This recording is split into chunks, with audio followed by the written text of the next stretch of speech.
record ko na lang din. Okay? Para i-upload ko na lang siya mamaya. Okay, so guys, tutuloy-tuloy ko lang to para upload ko na lang kung, 'di ba? So ngayon ito, yung BTC natin, everyone is still expecting that we go below 107. Okay, that is very possible. Okay, kung fair value gap lang din naman ang pag-uusapan. Katulad nito. Okay, this is fair value gap. And that's why we have this black line here. Pwede natin adjust, no? So, nasa sa inyo kung anong gusto nyong trip nyo dyan. Okay? Pero, I'm not gonna root so much about this. Okay? Bakit? Is because we don't see any negative news. Okay? So, yung mga retailers natin is they're just enjoying. Nakiki-enjoy na lang sila. Okay? So, yung pag sinabi natin nakiki-enjoy is nakiki-enjoy sila to the point na, oh, okay, Ethereum is going all-time high, etc., blah, blah, blah, etc. Okay, liquidation in this and that and that. Okay? So, but I still don't trust this pump. Okay? So, I would say, we need to retrace kahit sa 19 or 18, oh, actually 17, 18, 19, yan. So, but just to be safe, okay? Just to be safe, ayoko masyadong magsabi sa inyo ng bagay-bagay na hindi natin nakikita sa chart. So, 17, 18, 19K. Okay, 117, 18, 19K. Okay, then dun ko masasabi na, okay, pa nag-stronghold dyan at nag 1, 2, 3 tayo dito, tapos umangat tayo, doon ko masasabi na, okay, confirm, this is a bull run, okay, for altcoins, okay, before we crash for September, something like that. So, ngayon, okay, sakto naman, ina-adjust ko lang ng konti, sakto naman yung prediction natin. Sabihin natin mag-fail to, itong prediction natin na 17K, 800, okay, dito na babagsak yung price natin. Okay, so please chat 369 kung hindi ako naglalagan or kung naglalag pa rin ako, pasensya na. Okay, so ngayon, ito na. Dito ko sasabihin sa inyo, lag talaga. Lag daw, sabi ng asawa ko. Hindi, tutuloy lang natin to kahit lag. Naka-recording naman eh. Okay, so, oh no, naglalag talaga siya. Stop streaming.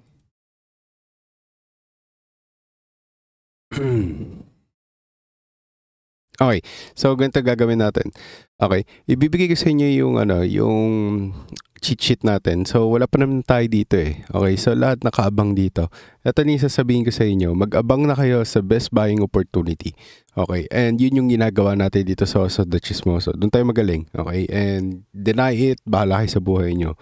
Okay, magduda kayo, bahala kayo sa buhay nyo. Doon kayo mauubusan ng oras. Okay, is magchat-chat pa kayo para lang sabihin sa akin na hindi, mali ka Sir Rosa. Hindi yung mangyayari. So, hindi Sir Rosa, ito yung mangyayari, etc.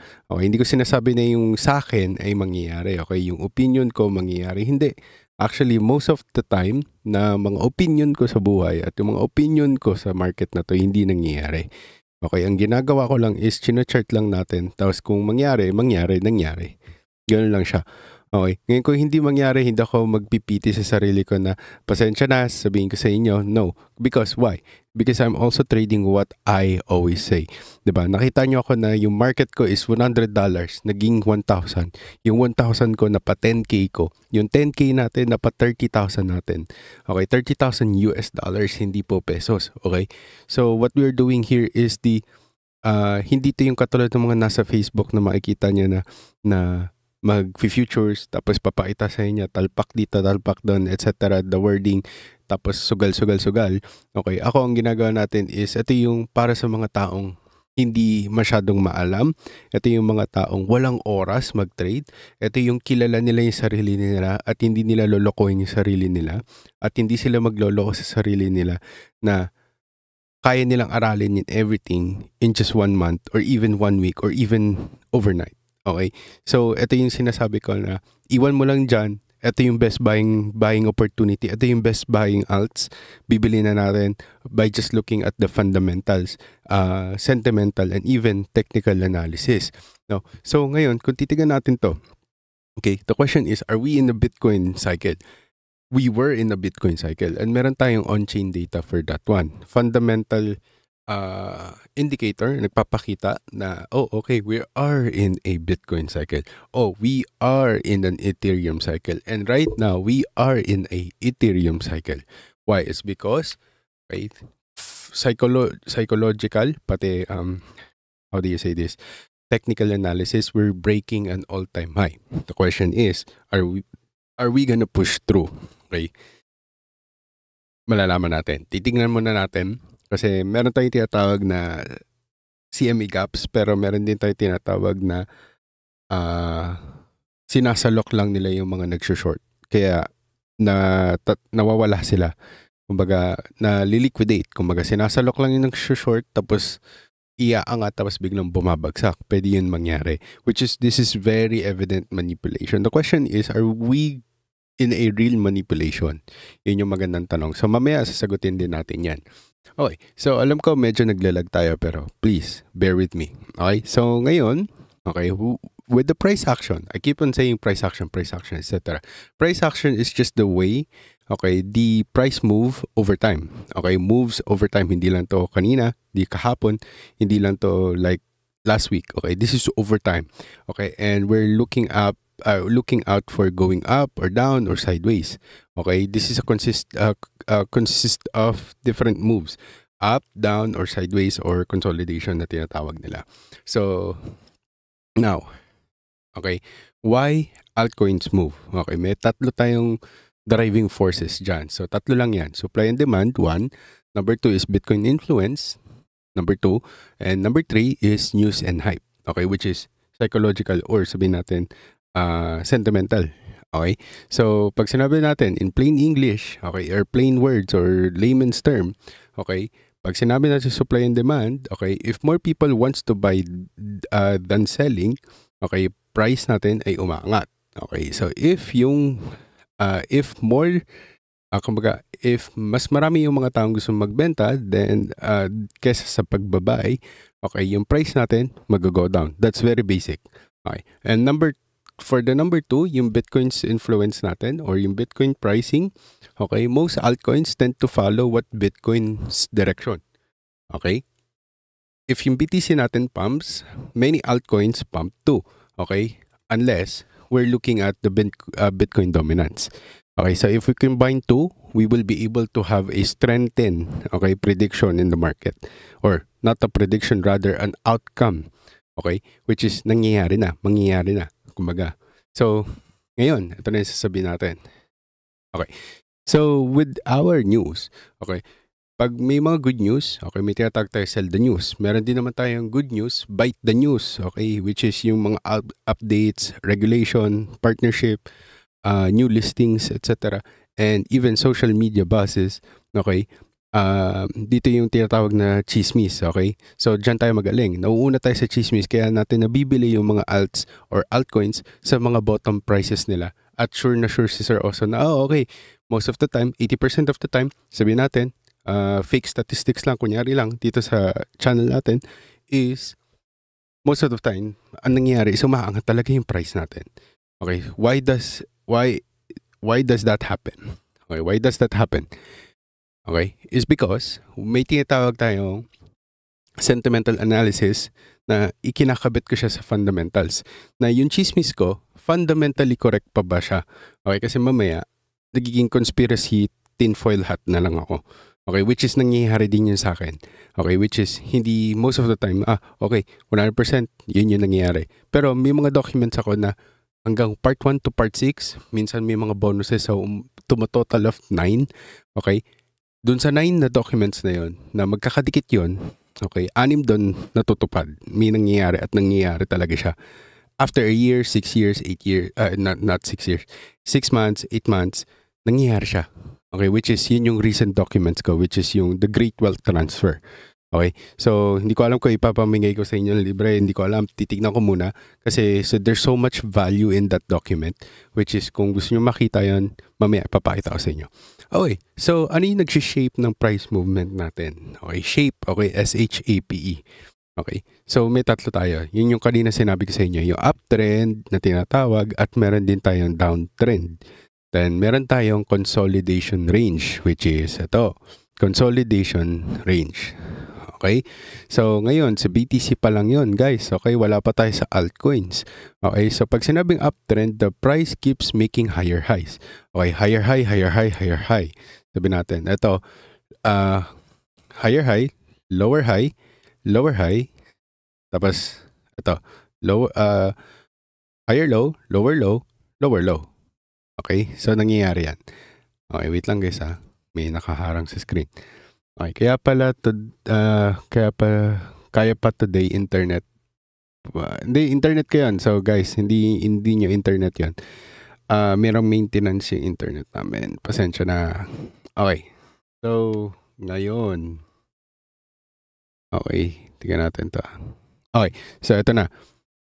Nasaan na ba? Yan. So, ngayon, meron tayong tinatawag ng mga may hirap na words, diba? Support and resistance. Ito, sobrang basic lang. Kailangan nyo na ito matutunan ngayon pa lang. Kung wala kayong alam sa technical analysis, at least man lang support and resistance, malaman nyo kung ano yun.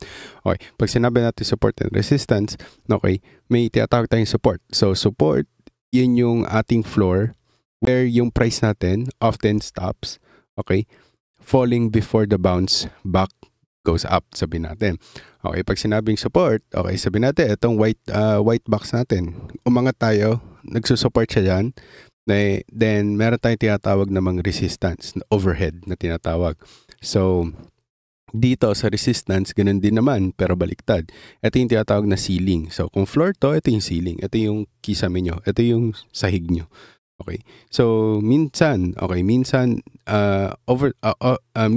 or oftentimes, hindi natin siya masyado natatouch kung ito yung talagang pinaka-peak natin. Doon na po-produce yung, lower high. Okay, higher high, lower high. Something like that. Tapos meron din tayo tinatawag na, floor. Okay, the question is, does it produce another lower low? Okay, which is confirms the downtrend. Okay? Ako ko, nagigets nyo na yan. Okay? Medyo dapat malinaw na yan sa inyo guys. Okay? So, ngayon, dito na papasok yung golden rule for mga beginners. Okay? What you need to know is the more that we test a support or even a resistance, pag sinabing test, is binabalikan, okay, the more nanghihina yung support o yung resistance na yon. Sabihin natin, katulad nito, ilang beses na natin to tinest tong taas na to, kaya na-break siya. Okay, ito 2 beses pa lang, kaya hindi siya nag-break. So ito, 1, 2, 3, 4, nag-break na siya. Okay, so yun yung technique natin dito sa Osotichismo. So 1, 2, 3, yung pang 4, yun yung break up. Okay, or breakdown. Okay, so ngayon, dito na sabihin sa inyo is yung 3 bonus natin for the golden rules. Okay, so may tinatawag tayo din na sa support and resistance na ang support natin, once tested many times, nagiging breaking point. So pag nag-break na siya, tinatawag natin siyang break of structure sa certain levels. Okay, but on this one, hindi natin siya masasabing ganun. Pero gusto ko lang sabihin sa inyo yung word na yun. Okay, so why? Because babalikan natin yan in the next time that we go back. Okay, pag binalikan na natin siya, doon na natin masasabi na yung resistance dati, naging support. Resistance, naging support. Okay, so I need you guys to catch up on this one. Okay, catch up. Mabilisan catch up lang to guys. Kailangan yung humabol. Okay, kasi lahat na i-explain ko sa inyo ng mga susunod na alts, kailangan nyo na siyang maintindihan. Okay, kasi hindi nyo maintindihan kung i-skip nyo tong basics na to. Okay, number 2 is you need to watch the Bitcoin first. Always, always, always. It's like the weather. Bago ka lumabas, kung anong gagawin mo sa buhay mo, bibili ka ng ice cream or magbebenta ka ng paninda mo, you check the weather. Okay, ganun yung ginagawa din natin sa trading. You always check the main dominance. Okay, so sa stocks, S&P, gusto nilang tingnan yung S&P para maging confident sila kasi tingin nila S&P is the dominance for everything. Okay, dito sa cryptocurrency, hindi ko alam kung sa stocks yun talaga, hindi na ako nag-stocks, hindi ko alam yan eh. So ngayon, dito tayo sa cryptocurrency. Sa cryptocurrency, BTC. Okay, you always look at for BTC. Okay, and there will be certain seasons that you look at the Ethereum dominance too. Okay, but we will talk about that next time, which is the total tree, others, and even, okay, sa mga memes, may tinatawag na tayong Solana dominance. Okay, so ngayon, mayroon tayong next na golden rule. Okay, huwag kayo nagtitrade ng hype. Ganun ka-basic lang guys. Kung titingnan nyo si BTC, boom, okay, pack. Okay, marami nagsasabi dito, hype. Okay, we need to wait for the confirmation. Tuturo ko rin sa inyo yung confirmation later na ang marami sinasabi, confirmation is pa nag-retrace. I will teach you the right confirmation in order for you guys to really be able to buy the real buying zone na hindi kayo matatalo. Okay? Magsasacrifice lang kayo ng konti, okay? Pero the pump will be inevitable. Okay, the question is, when are you going to sell? Huwag niyo na akong tanungin doon muna. Okay, kasi hindi pa natin yung sobrang master. Pero ibibigay ko sa inyo. Okay, ibibigay ko sa inyo yan in the future. So ngayon, ito yung sinasabi natin, do not trade the hype. Do not buy the news. Okay, you always, okay, most of the time, 80%, sell the news. Okay, and or you buy the gossip. Okay, so buy the price. Okay, kumbaga, may tinatawag na okay, nag-sell the news pero sobrang lakas talaga ng news para i-deny. Katulad natin yung OKB, the native token for OKX. Nag-times 2 siya. From 45, naging 110. Okay? Nag-$100 siya mahigit. Okay. So, why? It's because there was a news na magkakaroon sila ng token burning. Okay? So, ngayon, ano ibig sabihin nun? Okay? Should we have actually sell the news? Okay? Nung sinabi yung news, okay? So, may mga ganong punto na hindi siya nasusunod. Okay? Depende din yan kung sino pa yung nag-release. Ngayon, yung release ng news was coming from the official. Okay? Which is, hindi siya sa outlet ng news outlet. Okay? Ibig sabihin, doon siya mismo sa OKX platform ni-release. Okay? Kaya, ang dami nagmadali. Kasi it's already confirmed, there's no gray area. So kahit sa news kasi meron tayong tinatawag na gray area, nagkakamali din sila, nagkakamali ng sources pero hindi naman totoo. Okay? Pero nadideemed as, okay, news na yan, isal na natin. Kasi nasa Cointelegraph, kasi nasa Forbes, kasi nasa ganito, nasa ganyan. Okay? Pero iba yung community na tinatawag, community news. Pag sinabing nasa community siya, okay, malaki yung chances na gossip yun.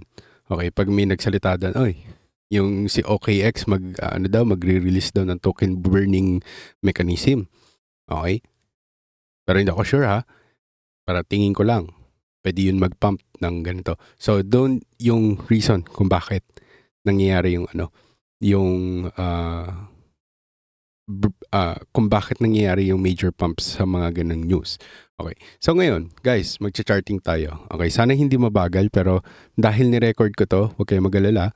Kung hindi man siya maging mabilis, okay, i-upload ko siya mamaya, makikita nyo pa rin. Okay? So ngayon, okay, kung ready na kayo at nakikita nyo to, hindi naman naglalag dyan siguro. Okay? I-chat nyo na. Okay? 369. Okay, so naglalag kasi. Visit. Kung bakit ganyan. Okay, so now, let's talk about Solana. Okay. Oh no, hindi rin tayo makakapag-chart. Alam niyo, i-end ko na itong live. Okay, charting tayo bukas. Ay, ito na, never mind. Nandito na pala. Naguguluhan lang ako sa buhay ko. Okay. So, ngayon guys, meron na tayong charting dito. Okay. Sa wakas. Okay. So, ngayon, okay. Tinatawag tayong mga trend lines, di ba? So, isa pa to sa mga bagay na kailangan yung pag-aralan. Okay. At kung saan na tayong titingin, bakit Sir Oso hindi mo to dinadamay? Bakit di siya kasama sa trend line? Anong meron? Bakit hindi mo siya sinasama? Okay. Next time na natin yung sasagutin. Okay. Magcha-charting lang muna tayo ngayon. Okay. So, meron tayong din tinatawag na mga divergences. So, ito yung oscillator natin. So, papunta dito is mukhang, okay, declining siya. So, ito, di ba, higher low, lower high, sinabi ko sa inyo. So, ito, low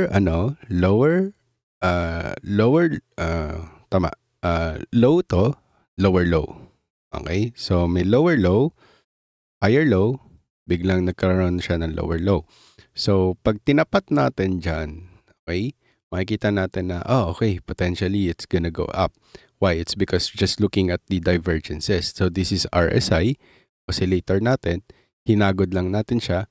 Tapos ito opposite. So, ito kung pababa to, tapos ito paangat. So, ibig sabihin, malaki yung potential na there could be a bounce. Okay? So, ganun siya. Okay? So, ngayon, so, dun yung reason niya kung bakit siya umangat. Ngayon, the reason why, bakit siya po, Sir Oso, nag-chop yung levels niya dito or bakit siya nagsa-sideways? Bakit po siya naglalaro dito sa level na to? Okay? So, dito na yung sasabihin ko sa inyo. na may tinatawag tayong mga price action or yung the usual action na nangyayari pag meron tayong mga ganitong pricing. Okay, so katulad nito. Wait lang, di-delete muna natin lahat para maging malinaw sa inyo. Okay, yan. So, ngayon, meron tayong overhead. Okay, so ito yung technique ko sa inyo guys. Pag may nakita kayong ganito at W, okay, tapos mahaba-haba siya, ilang buwan siya bumibilang. So, meron tayong April, May, June, July, August. Meron tayong 5 months. Enough na yun para masabi natin na, oh, okay, this is a overhead resistance. Okay, tinatry niya i-contest. Okay, tinatry niya i-sure kung dapat ba 1, 2, sabihin natin, 1, 2, 3. Pang tatlo pa lang. Bakit Sir Ose hindi to nangyayari? Yung sinasabi mo na 1, 2, 3, 4 break.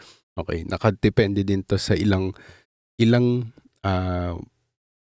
yung gaano katagal siya na nandito sa level na to or momentum na to. Ito, sobrang lalim. Nagtagal siya na sobrang tagal. Okay, pero na-reject pa rin. Pero ito din, hindi siya masyadong matagal, pero matagal pa rin. Kumbaga 30 days. Okay, so dito, papansinin niyo, 1, 2, 3, 4, break siya. Okay, so gayahin natin siya. Okay, may wala tayong 1, 2, 3, break. Gets nyo? So, 1, 2, 3, plus break. Okay, so ewan ko ba't di nakikita? Bakit parang happy ka ngayon? Hindi naman ako happy. Ba't ako maging happy? Okay, so yun, naglalag nga. Yun lang yung problema guys. Pasensya na. Okay, pero bear with it. Okay, bear with it. Ayan. Exitin natin to para hindi naglalag. Okay, so ngayon, meron tayo naman tayo tinatawag na patterns. Okay, so di ba maraming nagsasabi, oy, double bottom yan, sir. So, okay, sige, patulan natin yung double bottom.